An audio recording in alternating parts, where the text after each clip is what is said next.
मन को भीतर मोड़ो, मौन रहो और उस मौन में प्रभु का स्मरण। राधे राधे प्यारे भक्तों, मनुष्य जीवन में सुख और दुख ये दोनों आते रहते हैं। कभी सुख की छांव में बैठते हैं तो कभी दुख की धूप हमें झुलसाने लगती है। लेकिन एक बात समझ लेना, जब दुख आए तो सबसे बड़ा अपराध है उसे दूसरों को बताना। हाँ बेटा, किसी से भी मत कहो, क्योंकि जिसे बताओगे या तो वो तुम्हारा मजाक उड़ाएगा या फिर सुनकर भूल जाएगा।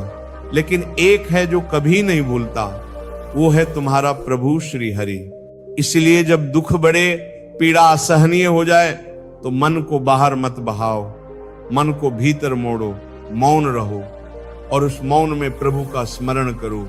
सज्जनों, हर दुख जो तुम्हें मिला है वो किसी व्यक्ति ने नहीं दिया, तुम्हारे ही कर्मों ने तुम्हें दिया है। तो शिकायत क्यों? किससे कहोगे? दांत से जबान कट जाए तो किससे कहोगे? हाथ से हाथ को चोट लग जाए तो किससे कहोगे?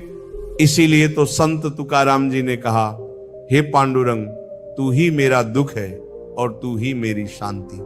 जब जब तुकाराम जी को अपमान मिला, उनकी कविताओं को जलाया गया, लोगों ने सभा में हंसी उड़ाई, तब उन्होंने किसी से कुछ नहीं कहा, बस एक बात दोहराई, मेरे तो गिरधर गोपाल, दूसरों ना कोई।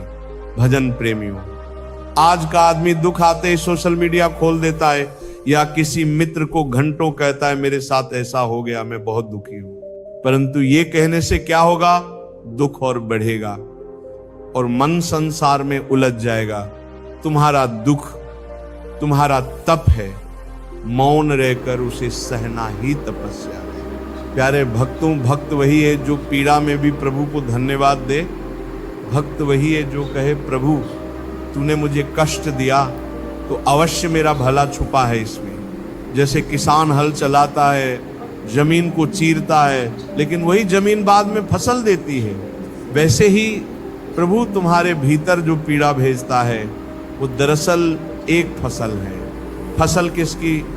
शुद्धि की, भक्ति की, मोक्ष की।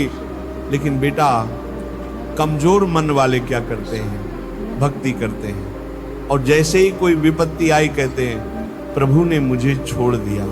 नहीं, वो समय भक्ति की परीक्षा का समय है। संतजन कहते हैं, अनुकूलता में जो भक्ति करे वो सौदा है, प्रतिकूलता में जो भक्ति करे वही सच्चा प्रेम है। सज्जनों, अगर कोई तुम्हें दुख दे रहा है, बार बार तुम्हारा अपमान कर रहा है, तो वो व्यक्ति नहीं, तुम्हारे कर्म तुम्हें सजा दे रहे हैं। इसलिए शांत रहो, मौन रहो। भजन प्रेमियों, जो मौन रहना सीख गया वही अंत में भगवत प्राप्ति कर सकता है। जो हर समय दुखों की चर्चा करता है वो मन को बाहर गिरा देता है, और मन जब बाहर गिरा तो भजन सूख गया, नाम जप करने की वृत्ति टूट गई। इसीलिए एक नियम बना लो, अपना दुख केवल प्रभु को बताओ, और अगर किसी को बताना ही हो तो आंसुओं के माध्यम से प्रभु के चरणों में कह दो। उन चरणों में हर दुख का उत्तर छिपा है। भक्तों,